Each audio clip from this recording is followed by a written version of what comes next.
Well, let's move on to subject number 2, Lavelle.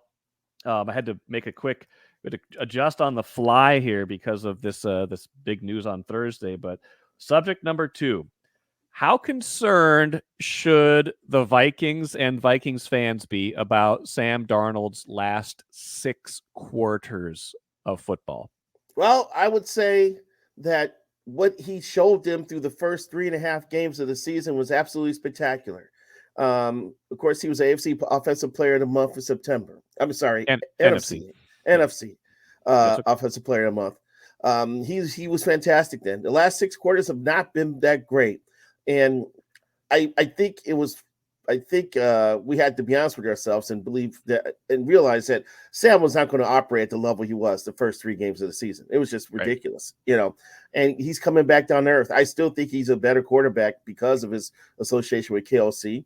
I don't think he's going to become horrible Sam Darnold that got ran out of New York and Carolina. I can't include San Francisco because Brock Purdy was already there, Right. as a starter. But yeah, he's coming down to earth and he's going to be functional. Now, the big thing here going forward, and I wrote about this at the beginning of the year, I still think Aaron Jones is maybe the most important player on that offense. When 100%. he's running the ball effectively, it helps JJ, it helps Darnold, it helps everybody. And his hip injury needs to be monitored closely because if Sam doesn't have Aaron, that's going to put pressure on the aerial game, and teams are going to know that. They haven't really faced a fire-breathing defense. The Jets are pretty good. Jets are really good. The Jets have a good defense. They got some other monster defenses coming up here down the pike here. What's going to happen when he gets pressure in his face? What happens if he gets moved off his spot? And you throw in the fact that Aaron Jones may have a bad hip, then yeah, there could be some reason for concern here.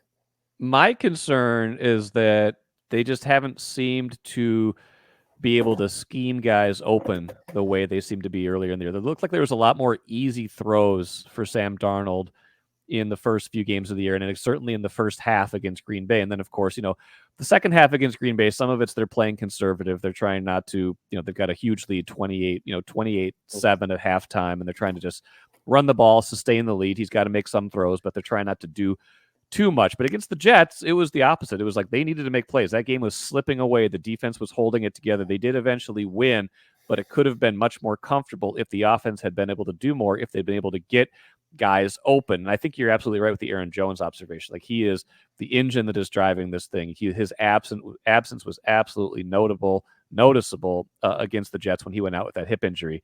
I guess my big question is, where is the real Sam Darnold? Is it the guy who's had, I think, 5 turnover-worthy plays the last 2 games against the Jets and Packers, who had only like 2 or 3 through the first 3 games?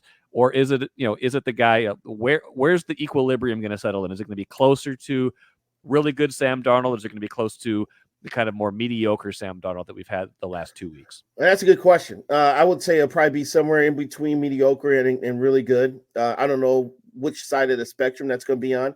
The other thing, too, he is getting Hockenson back. TJ should be ready to play in a week here. That's a nice little safety blanket to have, in addition to Addison and Jefferson. So, and Hockenson. And maybe where's Naylor been? Naylor's been nowhere lately. I know. That he stepped up his first start when he needed to. Other than that, you haven't seen a lot from him. But I'm interested to see how things go forward here with Sam. I think he's going to come down to earth. I think he's coming down to earth, but I don't think he's going to totally crash and burn. I don't see that happening. He's got too many good weapons. He's got bookend tackles. The infrastructure set up for him to at least be slightly above average to me. And that could be enough for this squad because their defense is excellent and they can win a lot of close games that way. Yeah, I'm not jumping all the way off, but I am saying the Sam Darnold for MVP talk has definitely cooled down. The Jets do have really good defense, so we got to see if this was a one-off caused by a bad matchup or if there's more to it once they get back from the bye.